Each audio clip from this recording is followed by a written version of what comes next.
balik hijaunya lahan pertanian, terdapat satu faktor krusial yang menentukan keberhasilan panen, yaitu tanah. Penggunaan air yang berlebihan dapat menyebabkan tanah menjadi sangat lembab, sehingga tanaman menjadi busuk dan mati.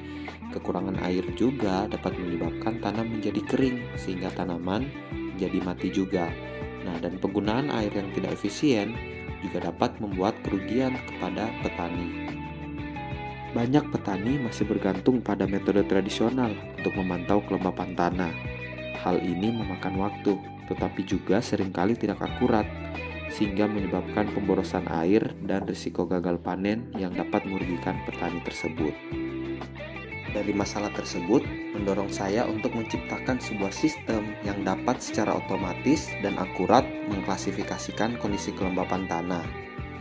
Yang pertama, saya membuat sebuah perangkat Internet of Things yang saya letakkan di sebuah lahan pertanian.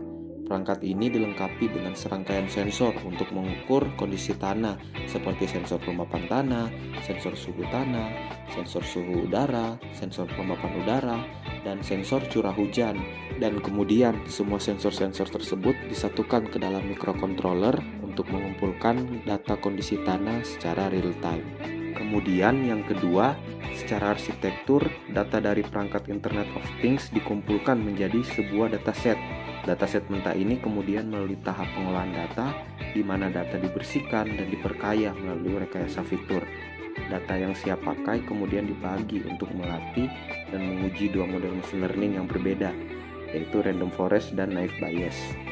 Setelah melalui serangkaian pengujian dan optimasi, kedua model kemudian dibandingkan secara langsung untuk menemukan mana yang terbaik. Berikut ini merupakan hasil akhir perbandingan dari kedua model machine learning, random forest dan naive bayes. Bisa dilihat pada grafik ini menunjukkan kesimpulan yang jelas bahwa model random forest lebih unggul mencapai akurasi akhir 80%. Meskipun naive bayes menunjukkan presisi yang cukup baik, ia memiliki recall yang lebih rendah, artinya ia lebih sering melewatkan kasus penting. Sebaliknya, random forest menunjukkan keseimbangan yang lebih baik, menjadikannya pilihan yang lebih andal. Dengan adanya sistem ini, petani tidak lagi hanya menebak-nebak, mereka mendapatkan informasi kondisi tanah yang akurat dan mudah dipahami. Ini adalah langkah menuju pertanian presisi, di mana petani dapat mengoptimalkan penggunaan air, mengurangi biaya, dan pada akhirnya mendukung keberlanjutan serta meningkatkan hasil panen.